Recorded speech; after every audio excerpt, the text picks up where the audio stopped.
argumentative, I like this one. Like people have for different reasons. People like the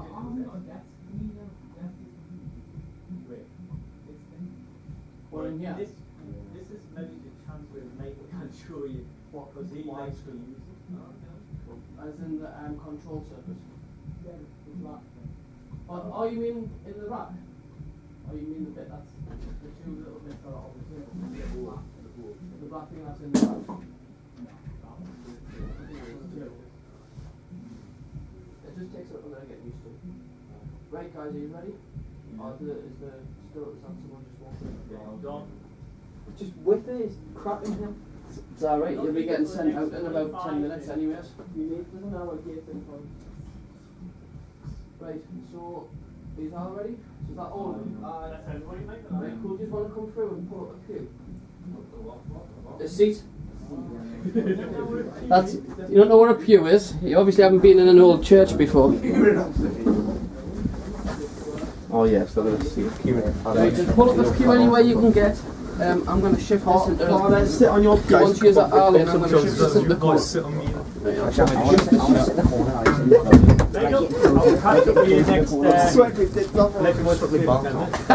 If you want to, it's up to yourself.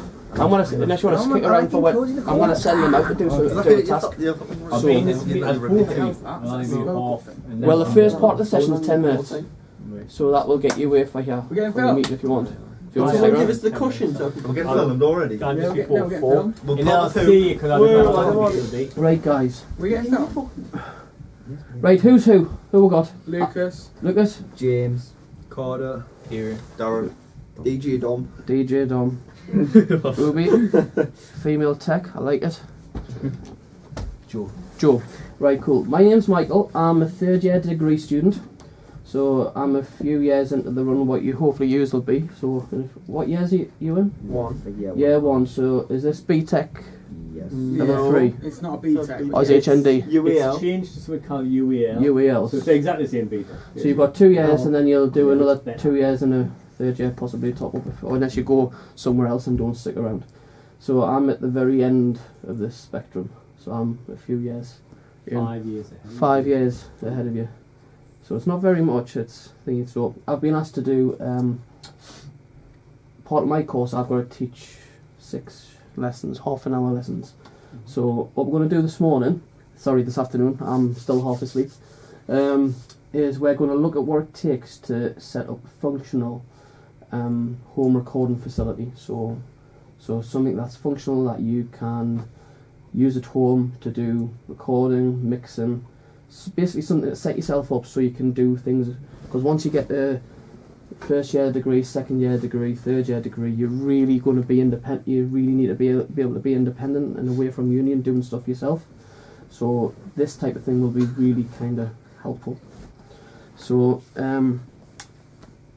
this afternoon we're going to be looking at what it takes and what equipment you would need to set up a functional studio at home. So basically this place looks a little bit of a tip at the moment because I've got a whole lot of equipment out that you'll want to maybe have a little bit of a look at.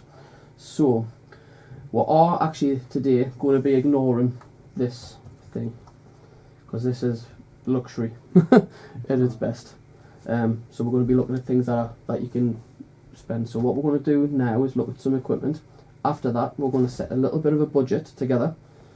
And then as a group I want you to go off and do a little bit of research into some products and costings and then come back and present before the end of the day. There is a possibility that you might not be able to do that, but if that's the case we'll present in the next session. Okay? So out of the equipment that you can see, does anyone, you have probably been in a few lessons now so far, does anyone recognise some of the equipment that's out? Right, what do you recognise? DI box. Right, Headphones. DI box, headphones. Right, okay, so which ones are DI boxes? So The black thing. this one here. Aye. Right, what's this? That's the controller. Well, this is actually also a DI box. So there's 2 different types of DI boxes that you can get. One of them is your standardised DI box, which is a direct in, which just gives you a clean signal. This one is more suited for bass guitar, and this is actually a bass guitar DI box. It has a little bit of a preamp built into it. So when you're recording bass, sometimes this is the mic for the job. So that's one thing. So that's a bass guitar DI box, and that is your standardised DI box that you would use for acoustic guitar if you wanted just a direct dry recording in.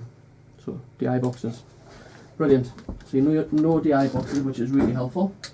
Right, okay, so what you have here is the control surface, which we're going to ignore for now, and we're going to concentrate on what you would normally use on Logic. So do you use Logic, or do you use, is that what you're currently using? So when you're using Logic, you would use a Logic mixer to do all your different bits and pieces, set your gains and various different things. So have you seen one of these yet? Yeah. You might have seen the bigger version that's currently sitting in here. Yeah. So in a home studio, at home, I have a bigger interface, but that's because I've spent a little bit extra money than you should. This is its little, effectively, baby sister, and there's a smaller version which will do exactly the same job, and you can pick one of these up fairly cheaply. So something like this would cost you about £100, whereas the stuff that's in the studio will cost you £4. So you need to be, this is the things that we need to be thinking about when setting up a home studio, because you don't want to be spending £5 and £6 grand at home when you've got £20,000 worth of equipment you have to use when you're in college. So what you really want is something that will get you through, something that's functional and that will make your job easier when it comes to taking work home with you, because effectively you want to do a really good recording, you might just want to mix it at home. So it's about thinking about what it might take you to have something at home where you can come here, record, and have a great session, and actually go home to a space for a set of headphones or a set of monitors to mix what you're doing. So this is the same. This is a small interface. Again, the college uses Focusrite. I'm a massive fan of Focusrite. But when these got these in, I was actually jumping because I had this exact same interface at home. I had this one. I've actually since moved on from that again, but I'm a huge Focusrite fan because the signal and the quality of the audio that you get is much better than what you'll get on some of these digital desks. It produces a much better, cleaner sound, and it's faster, so you don't get as much. Do you understand what lag is when you're recording? Have you come across that yet? Yeah. When you're recording a few extra things at once. So what you'll find is with some interfaces you'll get a little bit of lag in the recording, and sometimes the digital desks can not quite cope with that, whereas these things, they're built in to actually be able to cope with it a bit better. So yeah, interfaces. You can go. I'll catch up with you tomorrow, okay? And I'll catch up with you anytime, Michael. No bother at all. If not before. So, Have fun. right, the next point of call. This little fella here, what's this? MIDI controller. So this is a MIDI controller. This is one type of MIDI controller. There's actually a few types of MIDI controllers. So actually this here is also a MIDI controller. More known now as USB controllers. So this fella is a USB controller, but this is this is what's called a control surface. So if you imagine a mixing desk, this does the same job as what that mixing desk across the room. Is it a Behringer that's in there now still? I know. So it's like No, it's a digital one in there. It's now. just a digital. That's all. digital desk. Yeah. There, that's the Behringer. It's the Behringer that's in. I don't know what it's called. Right, Yeah. cool. So I think that's an X32. This basically does the same job as having the sliders on there, so you can mix properly rather than trying to use a mouse and faff around. Yeah. That's the whole point of them. But we'll come to that later. But what we want to concentrate on now is MIDI controllers and USB controllers for a home studio. Is one of these. Why would one of these be good? The small one, the easy to store. That is the The case. Bearing in mind, if I was having a home studio, I would have a bigger one of these. I'd have something like a 61 key version of this. Something that's got enough octaves to be able to play. But why are these important? What can you do with these? Anything. Input. You can record Yeah. anything with onto You what's can, on but Logic. like what? Give me an example. Drums, synth. guitar, Drums, synth, synth, guitar. piano. So hopefully what you're getting from me here is what's important, what you're going to need to use at home. So yes, that's exactly where we want to be going. Drums, synth, pads, anything that will fill out a sound that you could potentially do yourself. So you could effectively come here, record a full drum kit, go home and put all the post-production on from your bedroom. So do you know if you're producing songs, how many of you guys are musicians? Few years? You're more interested in the tech and learning the mixing, I would imagine. Is that right? So you want to be a producer and do the recording rather than the playing. Mint. So this type of stuff will be ever so slightly more up your street, because this is geeky as anything you could possibly want to get. It's right up my street. When it comes to sound, I'm a total geek. I love toys. Because for me, that's an absolute... That there, if you learn to use it, will save you hours. Simple as that. It will save you hours of mixing. So, yeah. So, MIDI controller. Great for recording synth sounds, anything that you can do post-production. You can also, with these, get them big enough where they've actually got this built into them, which is what I've got at home. So my MIDI controller is a 61 key, cost me about 400 quid, but it's got a control surface built into it. So you can use sliders within the actual key, one of these. This was a few extra £1,000, but it's top of the line. It's literally the top one that you'd want to buy. What, that one right there? Them separately would cost you about maybe £2,000, Jeez. but it's worth every penny.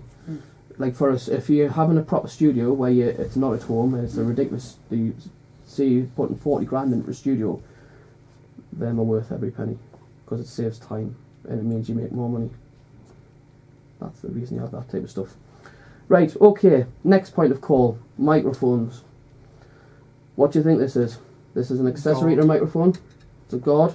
And what does this stop doing? What does Echo. this? Echo. Decaying that. It does, but what else does it do? From this direction. Deflect. Like, absorb. It absorbs, it stops sound from here. So if you have a microphone here, anything behind this it will not hear. It'll reduce the volume of what the noise is in the background. So if you've got a home recording studio and you want to and you're using a condenser microphone and you want to try and reduce any background noise, anything that's getting in the middle of your mix, one of these will stop that. So for instance, if you want your microphone beside a window in the house or in your bedroom, you have one of these, that side aimed at the window, anything from the window, the sound should be reduced. So it means that you can record vocals in your bedroom, you can record guitar in your bedroom. Trumpet. Yeah. Although trumpet will probably block out any other sound anyway. But that's the type of thing that you want for your thingy. So we'll want to be looking at what you think's essential for at home and what's non-essential. So headphones, you come across these fellas, Biodynamics. These are the industry standard for a set of headphones. If you are creating a home studio, I would not suggest getting a set of these unless you want to spend 100 odd quid and you're happy to do that. A good set of Sennheiser studio headphones, 40-50 quid, will do the job adequately.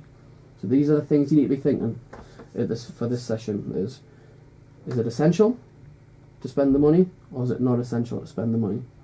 So headphones, you can pretty much get away with buying a decent set of Sennheisers or a decent set of AKGs, something that's adequate. Microphones. Right, the next point of call, microphones. What type of microphones we got? Dynamic and condenser. Dynamic and condenser, there you two split. Now for a home studio, what would you think would be a good choice of microphone? Condenser. A condenser. Why would you go condenser before dynamic? Because it's better sound quality. And it's more adaptable. It is. But in a home studio, have a think. It blocks out sound. It doesn't. That's It's stronger. So it actually will pick up outside sounds. So dynamic microphones are another option for a home studio. You might think they are, but they actually are. So if you're recording at home and you want to record a good vocal, you could use a condenser microphone, which we have one right here. So this is a Neumann. You come across a Neumann? You've probably used one before. Yeah. Yeah, you probably just put one away. So this little fella is at the expensive side of the range of what you could use at home. Personally, again, if I wanted a condenser microphone, I'd have one of these things. I currently can't afford one because they are expensive. Something like this will, I think this model is, where has it gone? It's about a grand. 103. No, it's not. It's actually less than that. Big This 500. this is about £300 to £400, Ah. which is again for a microphone and a good quality one is worth spending the money. But for a home studio, you're not going to be able to afford one of these right away. So for me, I spent £90 on a condenser and it's brilliant, and it does everything I needed to do. So again, condensers. So dynamic microphones. Now, what would you class as a dynamic microphone? Microphone's got built-in power. It doesn't have built-in power. Not any microphone has any built-in power. It doesn't need phantom power. That's the one. So a dynamic microphone does not need phantom power, does not need to be powered. Exactly the same thing. It's kind of the same thing, but it's not. So none of them have built-in power. Not one has built-in power. One of them or the other requires power. So this fella, the Neumann condenser, needs 48 volts to be able to get a sound. So it needs to be powered up. Now this fella, so these fellas here are dynamic microphones. So No. no, it's not. This is a cheap version of what I class as a Sennheiser, which I love, but this is a Red 5. So it's just a cheap microphone, but it's, in essence it is basically, so these type of microphones that have got these covers on, or in essence, or is a 57 with a fancy little bit of a capsule that's just slightly different. So it's one and the same, do the same job. That's a little bit more directed, but this is just a slightly different capsule. But in essence they're the same thing. So Shure SM57, what would you use this for? You can use it for like everything. You can use it for everything, but what would you most likely in home use? Like a studio? guitar. In any studio, home studio. In home studio, you'd use it for the same things, really. So, snare. In a home studio, you wouldn't use it for a snare, but at the same time, you could use it for a snare. What else? Guitar amp. In a home studio, you would most definitely still use a guitar amp. In a home studio, you can definitely do that. Vocals. You can actually Maybe. use an SM57 for vocals. Personally, I wouldn't. I don't like the sound, but that's Max choice. Sabbath or AC/DC or one of them. Yeah. This little fella 57. is a dynamic microphone, exactly the same as that. Again, you can use this for guitar, use this on a snare if you want to. It's just got a different type of capsule in it. It's like mostly the same, still do the same job, but better for vocals. Now, another type of dynamic microphone. Have you come across one of these? There's a couple of different styles of them. Massive. Now, you've probably used this for a bass drum. Muckle. Looks like a I've twister. never used one. It is huge. It is a great microphone, and this is an EV RE20, and this is your industry standard microphone Drums. for doing bass drum, instruments, saxophone, trumpets, anything you want. But what it's also good for, is particularly good for, is allowing a vocal to cut through a mix.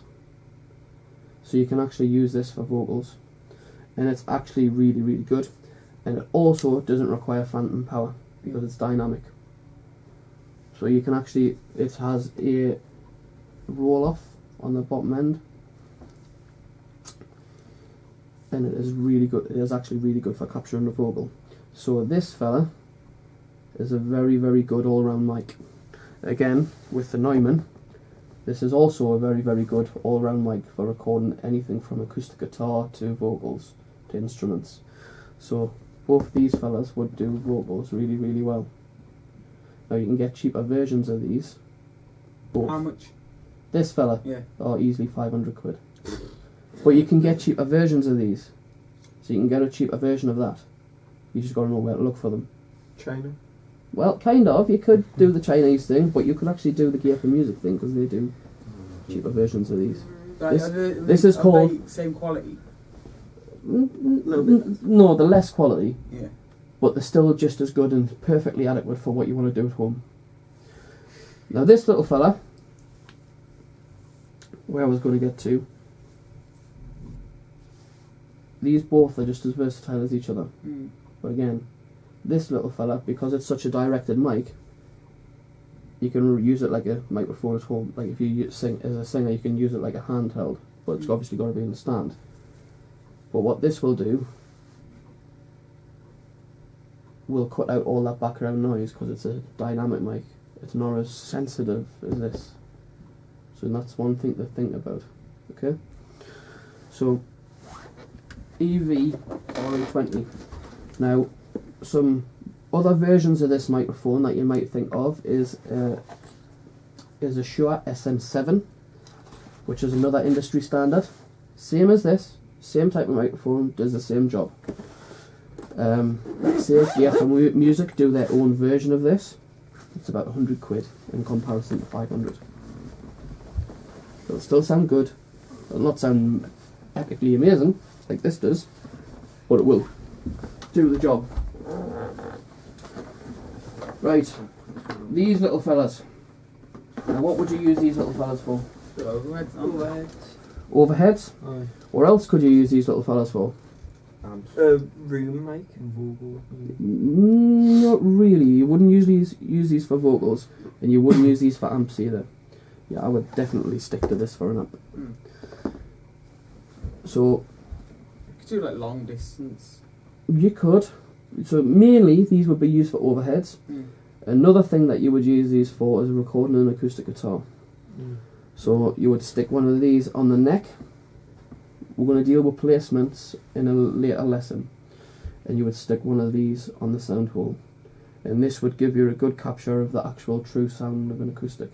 You could, if you wanted to, put both of these and put one of these things a bit further away from the guitar to capture the natural resonance of the guitar itself.